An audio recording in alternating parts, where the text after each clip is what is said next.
የማቴዎስ ወንጌል ምዕራፍ 7 ቁጥር 7 እስከ 12 ያለውን አነባለሁ በኢየሱስ ክርስቶስ ጌታችን ስም።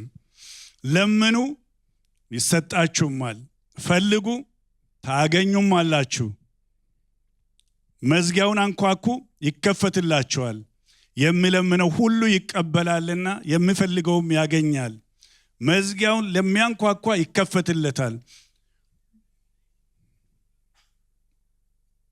ድምጹን አቁሙት። ወይስ ከናንተ ልጁ እንጀራ ቢለምነው ድንጋይን የሚሰጠው ከናንተ ማን ሰው ነው? አሳስ ቢለምነው እባብን ይሰጠዋልን? እንኪያስ እናንተ ክፉዎች ስትሆኑ ለልጆቻችሁ መልካም ስጦታ መስጠትን ካወቃችሁ በሰማይ ያለው አባታችሁ ለሚለምኑት እንዴት አብልጦ መልካም ነገርን ይሰጣቸው። እንግዲህ ሰዎች ሊያደርጉላችሁ የምትወዱትን ሁሉ እናንተ ደግሞ እንዲሁ አድርጉላቸው፣ ሕግም ነቢያትም ይሄ ነውና። ጌታ ሆይ ይሄ የመንግስት ቃል ነው። አቤቱ ጌታ እግዚአብሔር ሆይ ሰው ከእግዚአብሔር አፍ በሚወጣው ቃል እንጂ በእንጀራ ብቻ አይኖርም። በኢየሱስ ክርስቶስ ጌታ ስም መንፈሳችንን የሚገነባ መመሪያ የሚሆነን እግዚአብሔር ሆይ የሚመክረን የሚገስጸን ያው ቃልህን በዚህ ሰዓት አንተ ላክልን። አምላካችን እግዚአብሔር ሆይ በጌታ በኢየሱስ ስም እውነተኛና ሰማያዊ መረዳት እንዲሆንልን እዚህም ላለ ነው በቀጥታ ስርጭት በቤት ሆነው የሚከታተሉትንም ይሄ የእግዚአብሔር ክብር ያግኛቸው። አቤቱ ጌታዊ ተራራ አያቆምህም። የውደ ቃል ተራሮችን ዘሎ አቤቱ ወደኔ ይመጣል ተብሎ እንደተጻፈ በኢየሱስ ስም ኮረብታዎችን፣ ተራሮችን፣ ሁኔታዎችን፣ ችግሮቻችን ያለንበትን አልፎ አምላካችን እግዚአብሔር ሆይ ቃል ወደኛ እንዲመጣ እንጸልያለን። ለእግዚአብሔር ቃል ምንም አይነት ርቀት ጌታ እግዚአብሔር አይገድብህም። ቃል ብቻ ተናግረ በህይወት የምታኖር የምትፈውስ የምትናገር እግዚአብሔር ሆይ ይህንን ቃልህን አንተ እንድትሰጠን እለምናለሁ። እኔንም እርዳኝ። ቀሪው ጊዜ ያንተ ይሁን በኢየሱስ ስም። እግዚአብሔር የተባረከ ይሁን። የመልእክተ አርዕስት ፓወርፖይንትም ላይ እንደምታዩት የንጉሱ ግብዣ የኛ ደግሞ ድርሻ ነው። እግዚአብሔር የተባረከ ይሁን። የንጉሱ ግብዣ የኔና ደግሞ የናንተ ድርሻ አለ። እግዚአብሔር ለገባልን ነገር ታማኝ ነው። ከኛ ደግሞ የሚጠብቀው ኮንዲሽናል የሆኑ ነገሮች አሉ። እሱ ደግሞ የኛ ድርሻ ነው። አንድ ነገር ለመናገር እፈልጋለሁ ለመግቢያ ያህል። ህይወት በብዙ እድሎች የተሞላች ናት። አጋጣሚ የሚመስሉ ነገር ግን የእግዚአብሔር የበረከት እድሎች። በግሪክ ቋንቋ ካይሮስ ይላሉ። ካይሮስ ማለት እግዚአብሔር ያለበት አንድ ጊዜ ማለት ነው። ዛሬ ሊሆን ይችላል፣ ነገ ሰኞ ሊሆን ይችላል እና እግዚአብሔር እድል እንደዛ ካይሮ ሞመንት የሚባል እድል እግዚአብሔር ለህዝቡ፣ ለቤተሰብ፣ ለግል ህይወታችን ይሰጠናል። ሁሉ ሰው ግን እድሉን እኩል አይጠቀምም። አንዳንድ ሰዎች እድሉን አግኝተው ይጠቀሙበታል። እግዚአብሔር ረዳኝ፣ እንዲህ አይነት እድል ሰጠኝ፣ በዚህ ጊዜ እግዚአብሔር ይሄን አረገ እንላለን። ሌሎች ደግሞ ካለፈ በኋላ ይሄ እድል ነበር አልተጠቀምኩበትም ይላሉ። እስቲ ያልተጠቀሙበትን ሁለት ታሪኮች እኔ ልናገር፣ በደንብ አድምጡኝ። የምታውቁት ታሪክ ስለሆነ ማለት ነው። መኃልየ ምዕራፍ 5 ቁጥር 1 ላይ ውዷን የምትጠባበቅ አንዲት ሴት ውዷ መጥቶ በሯን ይሄ እድል ማለት ነው ያንኳኳል። የውደ ቃል ነው። እርሱም ደጁን ይመታል። እህቴ ወዳጄ ርግቤ መደምደማዬ ሆይ በራሰ ጠል በቆንዳለ የሌሊት ነጠብጣብ ሞልቶበታል፣ ክፈችልኝ የሚል ድምፅ ትሰማለች። ይሄ ማለት ምን ማለት ነው? እድል መጣላት ማለት ነው። እነዚህ እድሎች ብዙ ጊዜ እኔ አይደለሁም ኤዲሰን ቶምሰን የሚባል ሰው የተናገረው ነው። እድል ብዙ ጊዜ ቱታ ለብሶ ነው የሚመጣው፣ ሰራተኛ መስሎ ይላሉ። ኦፖርቹኒቲስ ኦቨርሆል ለብሶ ነው የሚመጣው። ሰዎች ሲያዩት ዋው እድል ነው ሳይሆን ስራ ሊያሰራኝ ነው፣ ግን እድል ነው እዛ ውስጥ ያለው። ስለዚህ እቺ ሴትዮ የተናገረችው ነገር ካያችሁ ተኝቻለሁ፣ አሁን እንዴት አድርጌ እነሳለሁ? ልብስ ለብሻለሁ፣ አሁን እንደገና ተነስቼ እንዴት እለብሳለሁ? እግሬን ታጥቤያለሁ፣ አሁን እንደገና ሊቆሽሽብኝ ነው። የመጣው ግን ውዷ ነው። ስራ መስሏታል። ይሄ አጋጣሚ አለፋት። ካለፋት በኋላ የሆነውን ነገር ሁላችንም እናውቃለን። ሌላ ታሪክ ልንገራችሁ። የማቴዎስ ወንጌል ምዕራፍ 22 ቁጥር 1 ላይ ጌታ ኢየሱስ ክርስቶስ ስለ እግዚአብሔር መንግስት ምሳሌ ሲናገር ኢየሱስም መለሰ፣ ደግሞ በምሳሌ ነገራቸው እንዲህም አለ፣ አንድ መንግስተ ሰማይ ለልጁ ሰርግ ያደረገ ንጉስ ትመስላለች ይላል። ንጉሱ እግዚአብሔር ነው። ለልጁ የሚለው ደግሞ ሰርግ የተደረገለት ኢየሱስ ነው። ሰርጉ ደግሞ የእግዚአብሔር መንግስት ነው። ይህን ሁሉ ንጉሱ ካመቻቸ በኋላ ሰራተኞችን ላከና ሰዎች እንዲጠሩ ግብዣ ተደረገ። ክፈሉ አልተባሉም። ይሄ ግብዣ የነጻ ግብዣ ነው። ይሄ ግብዣ የንጉስ ግብዣ ነው። ታውቃላችሁ፣ ሁሉም ሰበብ ሰጠ። በዚህ ምክንያት እኔ አልችልም፣ በዚህ ምክንያት እኔ አልችልም፣ በዚህ ምክንያት እኔ አልችልም ብሎ ያ ካይሮስ ሞመንት አለፋቸው።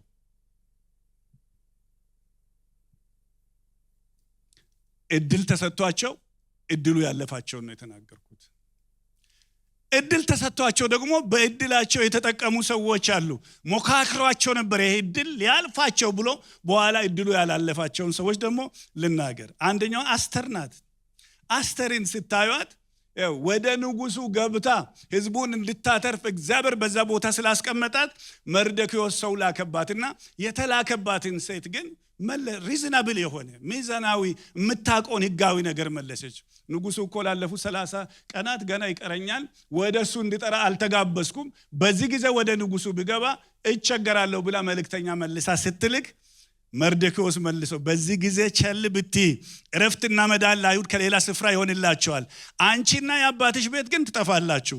ደግሞስ ወደ መንግስት የመጣሽው ለእንደዚህ አይነት ጊዜ፣ ለዚህ ካይሮስ ሞመንት፣ ለዚህ መልካም አጋጣሚ እግዚአብሔር አስጤንን አውጥቶ አንቺን ሲያስገባ ዓላማ ያደረገው እቺን ሰዓት ነው። ይሄ ሰዓት ካለፈሽ ትቸገራለሽ። ይልቁንስ ብትገቢ ይሻልሻል። ንጉስ ቤቱ ስላለው ድናለው ብለሽ አስበሽ ከሆነ አይምሰልሽ። አንቺና አባትሽን ቤት ትጠፋላችሁ፣ ለአይሁድ ግን ከሌላ ስፍራ መዳን ይሆንላቸዋል። እግዚአብሔር የተባረከ ይሁን። ነቀች፣ አስተር ነቀች። ይሄማ አያልፈኝም ከተባለ እንግዳውስ እናንተ ጾማችሁ ጸልዩ እኔ እገባለሁ ባለች እድሉን ተጠቅማ በዛ ምድር ያለውን አይሁድ በሙሉ እግዚአብሔር እንድታተርፍ ተጠቀመባት። ሉቃስ ምዕራፍ 19 በነገራችን ላይ ብዙ ጥቅሶችን በዚህ ዙሪያ መናገር ይችላለሁ ያለውን ጊዜ ተጠቅሜ። ነገር ግን ሉቃስ 19:41 ላይ ጌታ ኢየሱስ ክርስቶስ ወደ ኢየሩሳሌም ተራራ ላይ መጣና ከተማውን ወደ ታች አይቶ ሲቀርብም ከተማይቱን አይቶ አለቀሰላት፣ እንዲህም አለ፣ ለሰላምሽ የሚሆነውን በዚህ ቀን አንቺስ እንኳን ብታውቂ፣ አሁን ግን ከዓይንሽ ተሰውሯል። ወራት ይመጣብሻል፣ ጠላቶችሽ ቅጥርሽን ይቀጥሩብሻል፣ ይከቡሻል፣ በየበኩላቸው ያስጨንቁሻል። አንቺንም በአንቺ ውስጥ የሚኖቱ ልጆች ሁሉ ወደ ታች ይጥላሉ፣ በአንቺ ውስጥም ድንጋይ በድንጋይ ላይ አይተውም። የመጎብኘትሽ ዘመን አላወቅሽምና። የመጎብኘትሽን ካይሮ ሞመንትሽን የእግዚአብሔርን ይሄንን የበረከት እድል አላወቅሽምና ንጉሱን አልተቀበልሽም። ከዚህ በኋላ እግዚአብሔር በሚሰጠን እድል አምላካችንን እናመልካለን። ያለፉን እድሎች አሉ። ሁላችንም ወደ ኋላ በዚህ ጊዜ እንዲህ አድርጌ ነው ቢሆን ኖሮ የምንላቸው እድሎች አሉ። አንዳንዱ በኑሯችን፣ አንዳንዱ ደግሞ በመንፈሳዊ ህይወታችን፣ በአገልግሎታችን እግዚአብሔር እድልን ይሰጣል። ላሳያችሁ የፈለኩት በየጊዜው ነው፣ በሽበሽ ነው። እነዚህ ብቻ አይደሉም፣ ነገ የምናየው ነገር ነው። ነገር ግን በመንፈሳችን ነቅተን እግዚአብሔር በሚሰጠን እድል እሱን እንድናከብር እግዚአብሔር ሁላችንም ይርዳን። ሙሴ ለምሳሌ ወደ ሚዲያም ሀገር 40 ዓመት ቆይቷል እና የሚያውቀው ስፍራ ነው። ነገር ግን አንድ ቀን በሲና ተራራ ላይ በዛ በተራራው ላይ እሳት ሲነድ አየና ይውላችሁ ምን አለ? እስቲ ቀረብ ብዬ ልመልከት። እድል እኮ ነው። እስቲ ቀረብ ብዬ ልመልከት አለ። ደም እዛ ድረስ ምን እማቀው እንትን ነው። ዛሬ አይነ ሊሆን ይችላል፣ ደግሞ እዛ ድረስ ምን አስወሰደ ሊል ይችላል። ኖ ቀረብ ብዬ ልየው። እግዚአብሔር እዚህ ውስጥ አለ። እስቲ የሆነ ነገር እዚህ ውስጥ አለ። ካሁን በፊት ያላየሁት ነገር ነው ይሄ ነገር። እስቲ ቀረብ ብዬ ልየው አለ። that was a moment። በቃ ካይሮ ሞመንት የሚባለው ይሄ ነው። ሲቀርብ ወደዛ ስፍራ እግዚአብሔር በስሙ ጠራው። ሙሴ አልተረሳህም አውቃለሁ አለው አረ ይሄ የኛ ጊዜ ነው። ክብር ለጌታ ይሁን። ይሄ የኛ ለኢሲዲ እግዚአብሔር የተባረከ ይሁን። የዛሬ 3 ሳምንት 4 ሳምንት አሁን ሳምንቱን አላስታውስም፣ ግን በፊታችን ያለው ዘመን በጣም የክብር ዘመን ይሆናል። የሚያልፈው ሰው ሊኖር ይችላል። ይሄንን ይውላሽ ከማነበው በቃ ምንም አዲስ ነገር የለም ብሎ የሚያልፈው ሰው ሊኖር ይችላል። እድሉን ደግሞ ሲዝ የሚያደርግ ሰው ሊኖር ይችላል። እና እኛ እዛው ለዚህ ነው መጸለይ ያለብን። በኋላ መጣበታለሁ። አሁን ምንድነው ታዲያ የንጉሱ ግብዣ መጀመሪያ ምንድነው? ዝም ብላችሁ ስሙኝ። እማታውቁት አዲስ ቃል አይደለም። እኔ ላንብበው። ኤርሚያስ ያው እግዚአብሔር ምን አለ? ኑ ወደ እኔ ለጸሎት ነው ያለው። የጸሎት ቃል ስለሆነ ያነበብነው። ኑ ጥሩኝ፣ ፈልጉኝ፣ ጸልዩ ብሎናልና ማን ነው የጠራን? ሰው ነው ወይስ እግዚአብሔር ራሱ ነው? የጸሎት ሲባል የኮርፖሬት ጸሎት ወደዚህ ስፍራ አብረን መተን እንድንጸልይ እግዚአብሔር ጠርቶናል። ቤታችን ደግሞ በዚህ ሁኔታ ባይመቸን እናንተና እግዚአብሔር ትተዋወቃላችሁ። በአካል ላንገኝ እንችላለን። ጸሎቱ ግን መቀጠል አለበት። እግዚአብሔር ምን አለ በዚህ ጊዜ? ይውላችሁ ስሙ። ኤርሚያስ 33:3 ላይ ኤርሚያስ ገና በግዞት ቤት አደባባይ ታስሮ ሳለ የእግዚአብሔር ቃል ሁለተኛ ጊዜ እንዲህ ሲል መጣለት። ወደኔ ጩህ። ማን ነው ያለው? እስቲ አንድ ላይ ንጉሱ ነው በሉ። እስቲ አንድ ላይ በቃ የሱ ግብዣ ይሄ ነው። ወደኔ ጩህ፣ እኔ መልስልሃለሁ። ከዛስ አንተ ማታውቀውን ታላቅና ኃይለኛ ነገር አሳየሃለሁ። አይ ቲንክ ከኔ ጨምሮ እዚህ ያለን በሙሉ ታላቅና ኃይለኛ ነገር ማየት እንደምንፈልግ ልበ ሙሉ ነው። እስቲ የሚፈልግ እጁን ያንሳ። እሺ የኛ ድርሻ ምንድነው? የኛ ድርሻ ምንድነው? መጫሁ ነው ወደሱ። እግዚአብሔር የተባረከው። ላንብበው። መዝሙር 50:15 ላይ በመከራ ቀን ጥራኝ አድንም አለው አንተም ታከብረኛለህ። መከራ ያለ ዝም እንዴት ሊሆን ይችላል? ጥራኝ። የንጉሱ ግብዣ ይሄ ነው። ይውላችሁ ጥራኝ ነኝ። መዝሙር 91:15 ይጠራኛል እመልስለታለሁ፣ በመከራውም ጊዜ ከእርሱ ጋር እሆናለሁ፣ አድነውም አለው፣ አከብረውም አለው ይላል። እግዚአብሔር የተባረከ ይሁን። ሮሜ 10:13 ላይ የጌታን ስም የሚጠራ ሁሉ ሃሌሉያ። ይሄን ዘምረናል እኮ። የጌታን ስም የሚጠራ እርሱም ክብር ለጌታ ይሁን። እንጠራዋለን፣ እግዚአብሔር ደግሞ ይሰማናል። አንደኛ ዮሐንስ ምዕራፍ 5:14-15 በእርሱ ዘንድ ያለን ድፍረት ይሄ ነው፣ እንደ ፈቃዱ አንዳች ነገር ብንለምን እሱ ይሰማናል። እግዚአብሔር የተባረከ ይሁን። አሁን ጥያቄ ልጠይቃችሁ። ንጉሱ ጋብዞናል ወይስ አልጋበዘንም? ለምንድን ነው የጋበዘን? ለጸሎት ጋብዞናል፣ እንድንጠራው ጋብዞናል፣ ወደሱ እንድንቀርብ ጋብዞናል፣ የከበረ ነገር ወደሱ እንድናመጣ ንጉሱ ጋብዞናል። አሁን ወደ አነበብኩ ነው ክፍል ወደ ዕለቱ ክፍል ልውሰዳችሁ። የንጉሱ ግብዣ ይውላችሁ 3 ነገር ያቀርብልናል። በዚህ ግብዣ ውስጥ ደግሞ የኛ ድርሻ አለ። ይውላችሁ የኛ ድርሻ ምንድነው? መጠየቅ ነው። የሱ ድርሻ መስጠት ነው። የኛ ድርሻ መፈለግ ነው።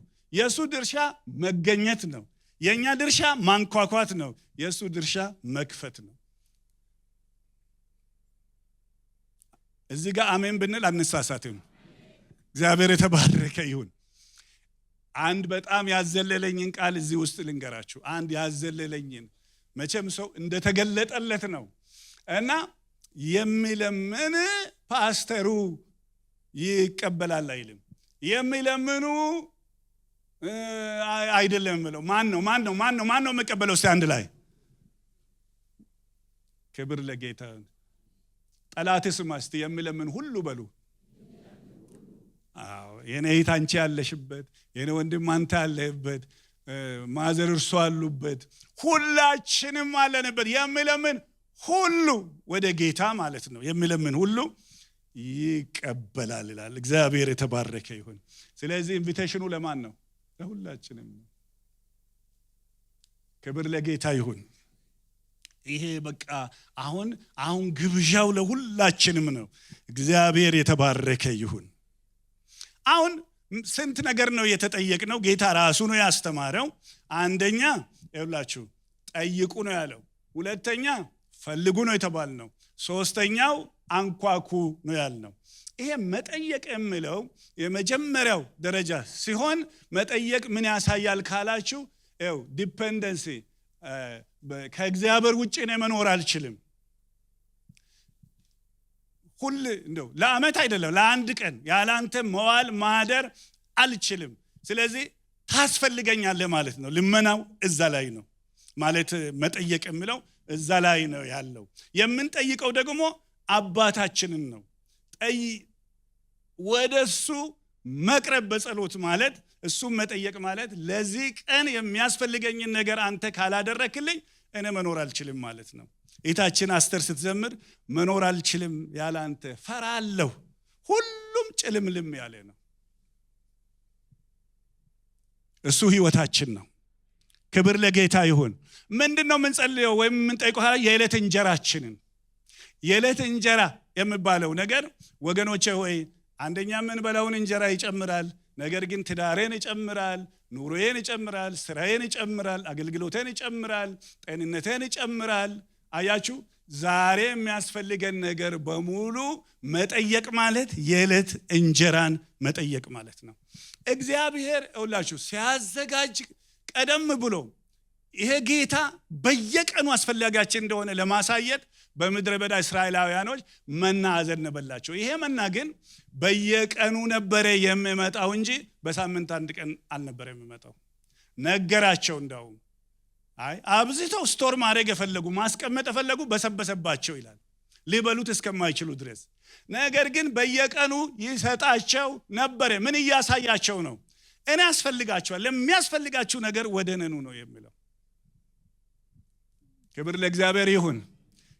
ማቴዎስ ወንጌል ላይ ስለ ወፎቹ ሲናገር በዚህ በተራራ ስብከት ላይ እስቲ ወደ ሰማይ ወፎች ተመልከቱ፣ አይዘሩም፣ አያጭዱም፣ ከዛ በኋላ ደግሞ ወደ ጎተራ አይከቱም ይላል። ወደ ጎተራ እሱ በተለይ ይሄ ወደ ጎተራ አይከቱም ማለት ስቶር ሃውስ የላቸውም።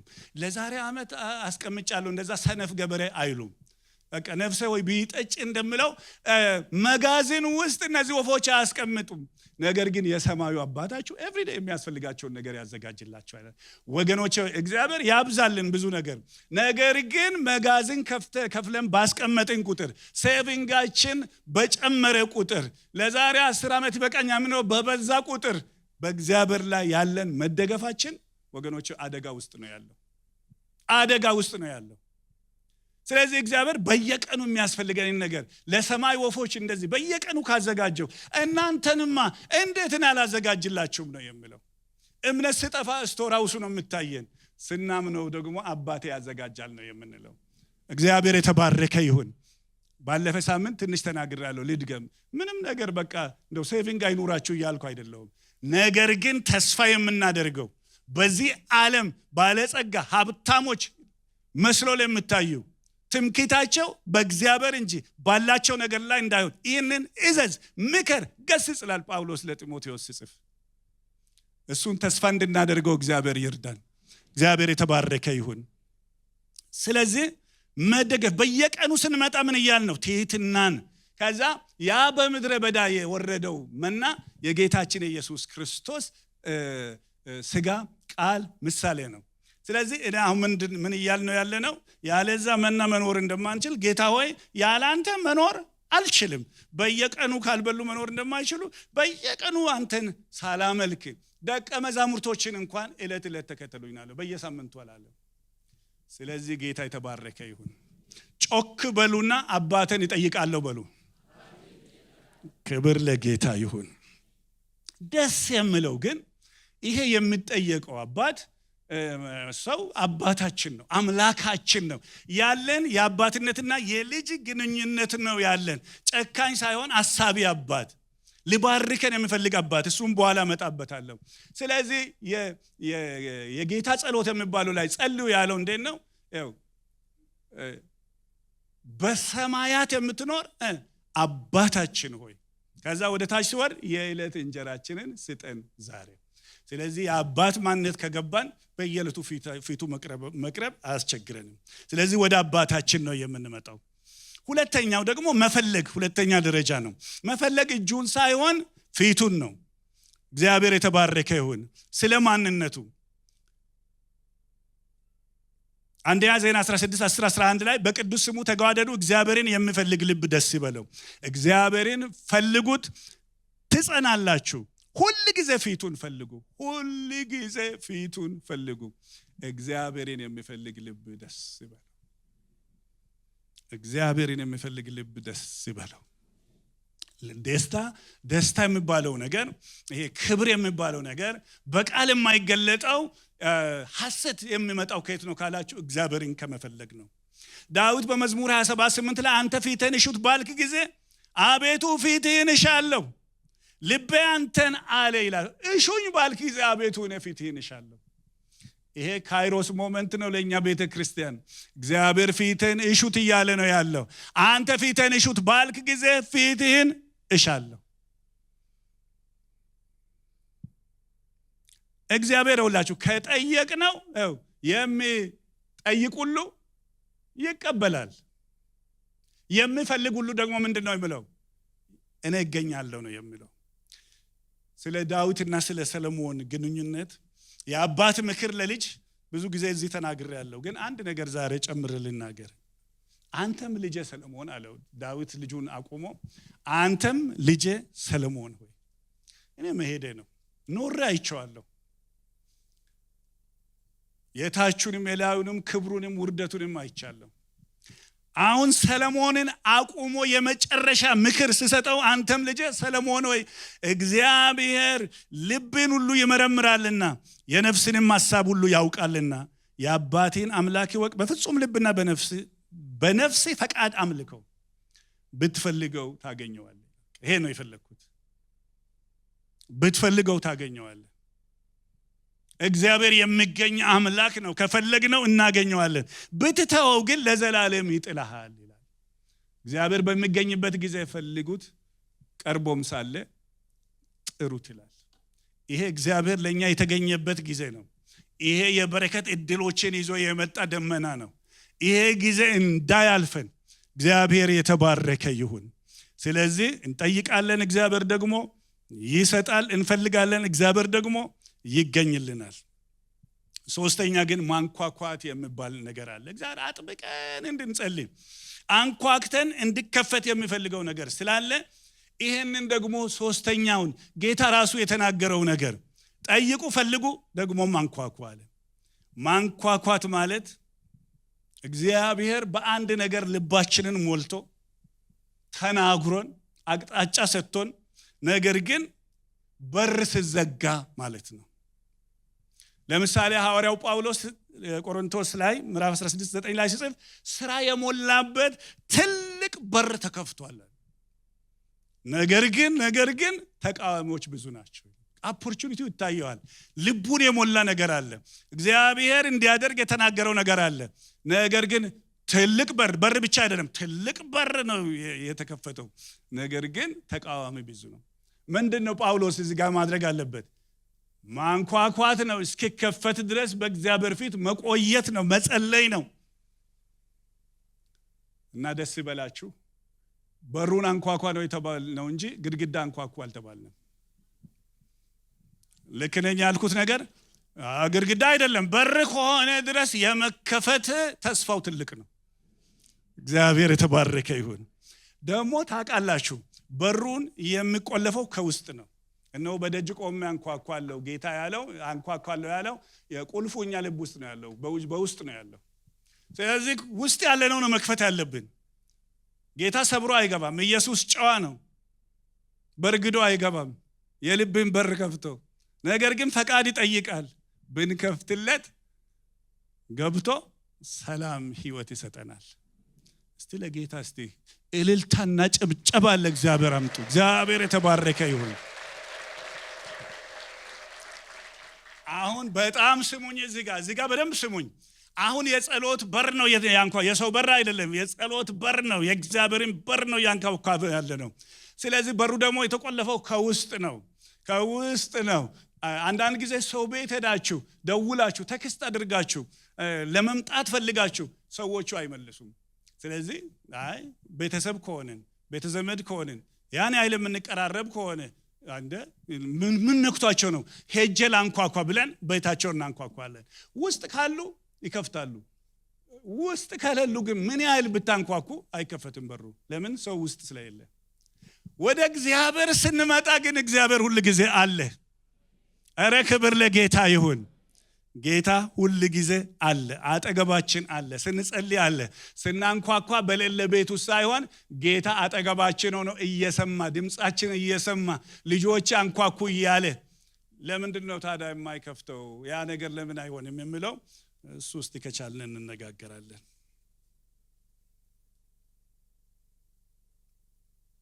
አሁን ይሄንን አይተናል። ከኛ ድርሻው መጠየቅ፣ መፈለግ፣ ማንኳኳት። ከተስማማን እስቲ አሜን በሉ። በቃ ይሄ የኛ ድርሻ ነው። አሁን ወደ እግዚአብሔር እንምጣ። ሁለተኛ ነጥብ ይሄ ነው እና ከውስጥ ሆኖ ጸሎታችንን የሚሰማ፣ ስናንኳኳ የሚሰማ፣ ስንጠይቅ የሚሰማ፣ ስንፈልገው አንዳንድ ጊዜ አለ አይደለ አለው ሳይሆን አንዳንድ ጊዜ ይላል፣ አንዳንድ ጊዜ ደግሞ ቆይቶ ራሱን ይገልጽልናል። ይሄ አባት ምን አይነት አባት ነው የሚለው ከክፍሉ እናንተ ማየት ትችላላችሁ። ቁጥር 9ን እስቲ ትኩር ብላችሁ እዩ። ወይስ ከናንተ ልጁ እንጀራ ብለምነው ድንጋይ የሚሰጠው ከናንተ ማን ነው? አሳ ብለምነው እባብ ይሰጠዋልን? እንኪያስ እናንተ ክፉዎች ስትሆኑ ለልጆቻችሁ መልካም ስጦታ መስጠት ካወቃችሁ በሰማያት ያለው አባታችሁ ለሚለምኑት እንዴት አብልጦ መልካም ነገር ይሰጣቸዋል ይላል። እንዴት ኧረ እሱ አባት ነው። እንግዲህ ወላጆች ተመልከቱ፣ አባቶች እናቶች አላችሁ በዚህ ጉባኤ መካከል በቀጥታ ስርጭትም የምትከታተሉ ማንም ቢሆን ልጆቹ ወደሱ ሲመጡ ምን ክፉ ቢሆኑ ለልጆቻቸው መልካም ለማድረግ ይሞክራሉ። እናንተ ከነክፋታችሁ ይህንን ካደረጋችሁ ክፋት የሌለው አባታችሁ እንዴት አብልጦ አያደርግላችሁም ይላል። ኧረ አባታችን ያደርጋል። ይልቁንስ እግዚአብሔር ይርዳን። በዚህ አባታችን ፍቅር ላይ እንድንተማመን እግዚአብሔር ይርዳን። በቃ እዛ ጋር ነው እግዚአብሔር ሊሰራን የሚፈልገው። ሃሌሉያ። አንድ ደስ የሚል ቃል መናገር ነው። እርሱ ስለናንተ ያስባልና የሚያስጨንቃችሁን ሁሉ በሱ ላይ ጣሉት። እሱ ስለናንተ ያስባልና። ይሄ እኮ ነው ተስፋ የሚያስቆርጠን እንድንፈራ የሚያደርገን። ብዙ ነገር ምንድነው ካላችሁ አሳቢ ሰው የለኝም። አረ የሚያስብላችሁ አባት አላችሁ። ያ 38 ዓመት ሽባ ሆነው የውሃው መናወጥ የሚጠብቅ ሰው የተጠየቀው ጥያቄ ይሄን ችግር ለመፍታት ነው። አንተ ሰው መዳን አትፈልግም ወይ? እንዴት አልፈልግም? እኔ የሚረዳኝ ሰው የለኝም ነው ያለው። እኔ የሚረዳኝ ሰው የለኝም። ሰው ነው አይደለም የምትጠብቀው? ሰው ነው። እቺን ከውስጡ ለማውጣት ብሎ ነው ጌታ ሰውየውን ሳያቀርቶ 38 ዓመት መቆየቱን ሳይገባው ቀርቶ ሳይሆን ምንድነው የምትጠብቀው ስለው ሰው የለኝም። ሰው ሁሉ የራሱን ውሃ ውስጥ ይጨምራል፣ ቀድሞኝ ይገባሉ፣ እኔ ግን ሰው የለኝም ማለት። አምላክ ሆኖ እያለ ስጋ ለብሶ ወደ ምድር የመጣው የሰው ልጅ አሁን አንተ ወደ ውሃ መግባት አያስፈልግም፣ ውሃው ራሱ ወደ አንተ መጥቷል። አልጋይን ተሸክመ ሂድ አለው። እግዚአብሔር የተባረከ ይሁን። ሰው አለን፣ ወዳጅ አለን።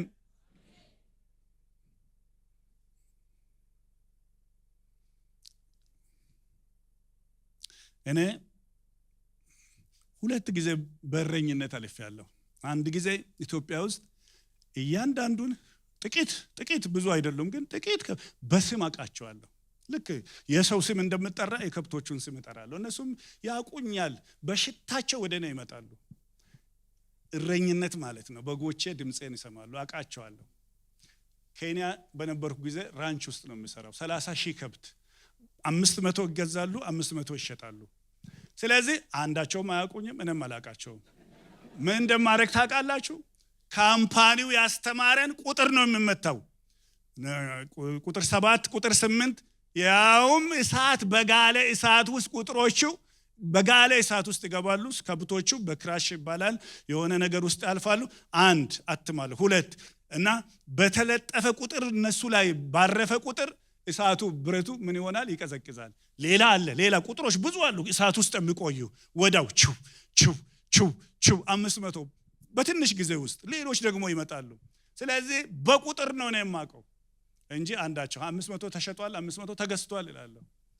አገር ቤት እያለሁ ግን እዚህ ጋር ራንቸር ነኝ። ራንቸር ማለት ትልቅ በቃ የከብት እርሻ ውስጥ የሚሰራ ማለት ነው። እዛ ጋር ግን እረኛ ነበርኩኝ። እኔ ልንገራችሁ ጌታ ኢየሱስ ክርስቶስ ሲናገር የጸጉራችሁን ቅንጣት ሁሉ ራንቸር ነኝ አላለም፣ እረኛ ነኝ ነው ያለው። ክብር ለጌታ ይሁን። ወገኖቼ እኛ ላናውቅ እንችላለን፣ አባታችሁ ግን የሚያውቃችሁ አባታችሁ ግን ስለናንተ ያስባል። ስሜታችሁ ይገባዋል፣ በደንብ ይረዳችኋል። ምንም ተንኮል የሌለብህ የእስራኤል ሰው አለው ናትናኤልን፣ የት ታውቀኛለህ? ገና ሳትጠራ ከበለስ ዛፍ በታች ተቀምጠህ እኔ አየሁ አለው። እውነት ነው አለ። እውነት ነው፣ መሲህ ነው፣ እውነት ነው፣ ያውቀኛል ብሎ በተናገረ ጊዜ አትደነቅ፣ ገና ሰማይ ይከፈታል አለ። እግዚአብሔር የተባረከ ይሁን። ታዲያ ይሄ እውቀት ሲገባን መጸለይ ወይም ደግሞ መፈለግ ማንኳኳት የሚለው ነገር አይከብደንም። ልቡን እናውቃለና። ክብር ለእግዚአብሔር ለአምላካችን ይሁን። ስለዚህ እርሱ ስለናንተ እንደውም አልሄድም ከዚህ ቃል ፈቀቅ አልልም፣ እዙ ላይ ቆያለሁ። እርሱ ስለናንተ እሱ ስለናንተ ያስባል። ስለ ትዳራችን ያስባል፣ ስለ ልጆቻችን፣ ስለዚህ ጉባኤ ይመራናል እሱ። እግዚአብሔር የተባረከ ይሁን። ቅድም ወደ ጀመርኩት ልምጣ። ታዲያ ይሄ አባት ይውላችሁ አንዳንድ ጊዜ ይሄ አባት እሺ ብሎ ወዲያውኑ በር ከፍታል፣ መልስ ይሰጣል። እሺ ብሎ እኔ አይቻለሁ። አሁን የምስክርነት ጊዜ አይደለም ግን አይቻለሁ። ግን ደግሞ ሌላ እሱም ብቻ ሳይሆን ሌላም አይቻለሁ። ብጸልይ ደመናም ላይ ንፋስም የለም፣ እግዚአብሔር ግን በሁሉ ውስጥ አለ።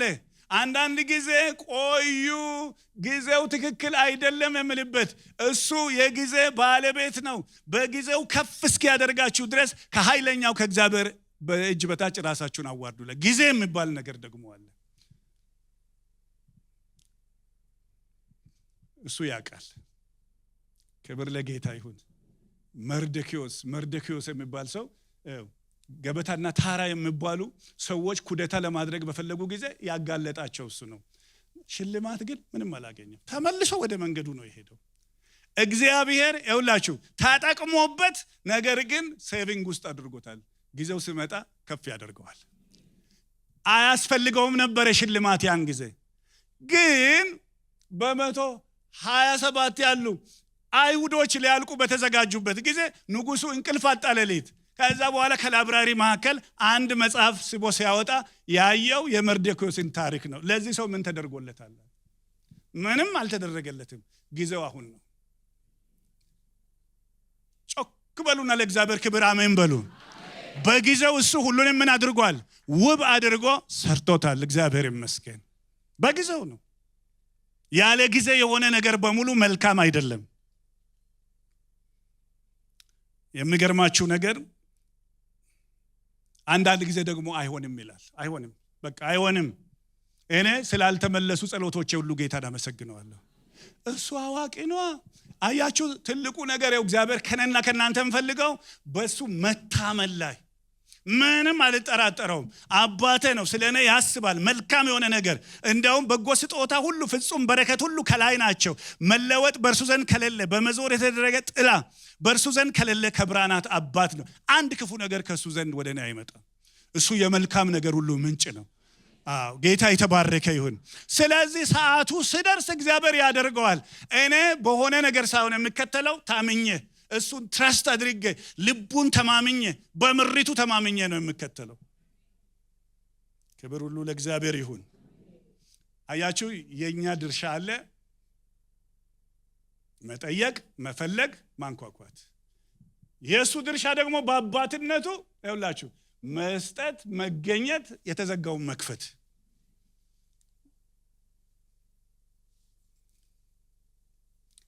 ይሄ ደግሞ የሚለመነው አምላክ አባታችን ነው። በክርስቶስ ኢየሱስ አባታችን ነው። አሕዛብ ሁሉ እግዚአብሔር ይላሉ። እኔና እናንተ ግን የተለየ ለዚህ ነው አባታችሁ የሚለው ነገር የመጣው በኢየሱስ ክርስቶስ ዳግም ስለተወለድን ከእግዚአብሔር ጋር የታረቅነው በልጁ ስለሆነ እሱ አባታችን የተለየ ግንኙነት መንፈሱን ሰጥቶናል። አባ አባ ብለን ልንጠራ በጸሎት ወደሱ ስንቀርብ ይሰማናል። ክብር ለጌታ ይሁን። ሶስተኛና የመጨረሻ ሐሳብ ትንሽ ጊዜ ተናግሬ ጨርሳለሁ። እንግዲህ የኛ ጥሪ ለሌሎች የኛ ድርሻ አለ፣ የእግዚአብሔር መልስ አለ።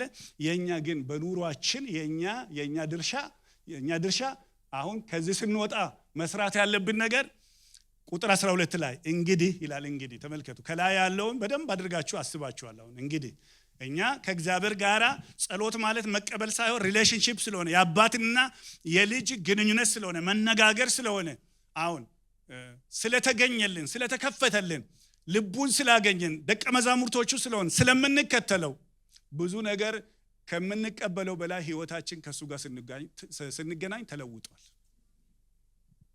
ጌታ የተባረከ ይሁን። አንድ ነገር ጠይቃችሁ አንድ አመት ጸልያችሁ ነገሩ ሳይመለስ እኛ ተለውጠናል።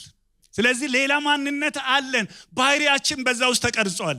ቁጥር 12 ላይ እንግዲህ የሚለው ከዚህ ነው የመጣው። እንግዲህ ይሄ ሁሉ ከሆነ እንግዲህ ሰዎች ሊያደርጉላችሁ የምትወዱትን ሁሉ እናንተ ደግሞ እንዲሁ አድርጉላችሁ፣ ሕግም ነቢያትም ይሄ ነውና ይላል። እና ስለ ተራራው ስብከት አንድ ነገር ልናገርና ልጨርስ። የተራራው ስብከት እንዴት ወደ መንግስተ ሰማይ እንደምንገባ አይደለም የሚያስተምረን። ልድገመው። የተራራው ስብከት እንዴት ወደ መንግስተ ሰማያት እንደምንገባ አይደለም የሚያስተምረን።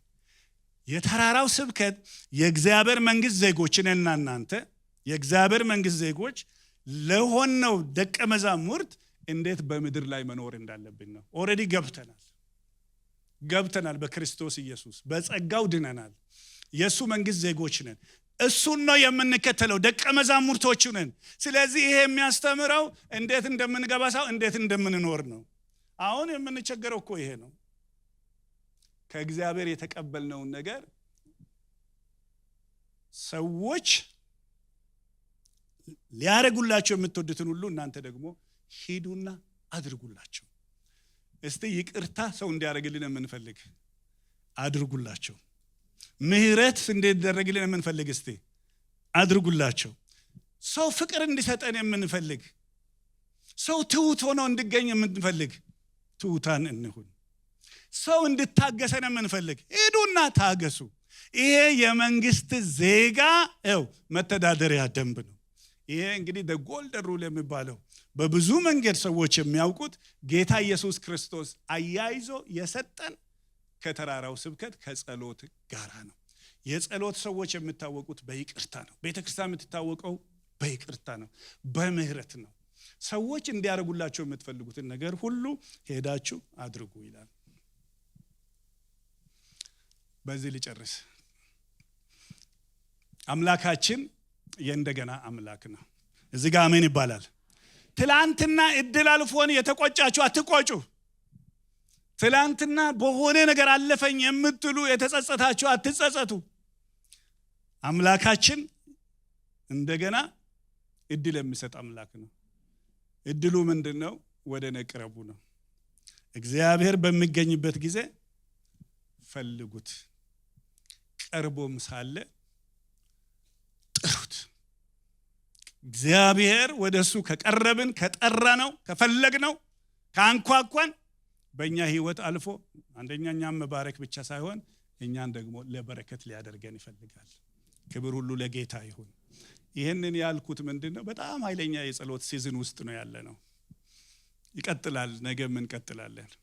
በእውነት ይሄ በግልት ወይም ደግሞ እንደዚህ እንዲሰማን አይደለም። ቤት መጸለይ እንችላለን፣ ሌላም ቦታ ካልቻልን ማለት ነው። ካልቻልን ለምንችል በሙሉ ግን እንድንለምን ንጉሱ እየጠበቀን ነው ያለው። በቃ መተን ከሱ ጋር የጸሎት ጊዜያችን የንግግር ጊዜ አይደለም። በፊቱ ከሰው ጋር መጸለይ አቅም ይሰጣል። እውነቱን ለመናገር በቃ ወገኖች ሲጸልዩ ይሄ ስፍራ ሰማይ ይከፈታል። ሁላችንም ኮኔክት እናደርጋለን። የነበርን አይተናል። እግዚአብሔር ባርኮናል በሰሞኑ። ነገር ግን ትልቅ ነገር በፊታችን ስላለ እኔ ይታየኛል ጌታ እጃችንን ይዞ እየወጣ ነው ያለው። እስቲ አንድ ላይ የመውጣት አመት በሉ። አንድ ላይ ክብር ለጌታ ይሁን። መሪ ቃላችን ክርስቶስን ማወቅና ማሳወቅ ነው። እሱን አትርሱ። ነገር ግን ያው ከከበደን ነገር፣ ከታሰርንበት ነገር፣ ዕዳ ከሆነብን ነገር፣ አልወጣ ካልነው ነገር እግዚአብሔር የሚያወጣን እጃችንን ይዞ ነው።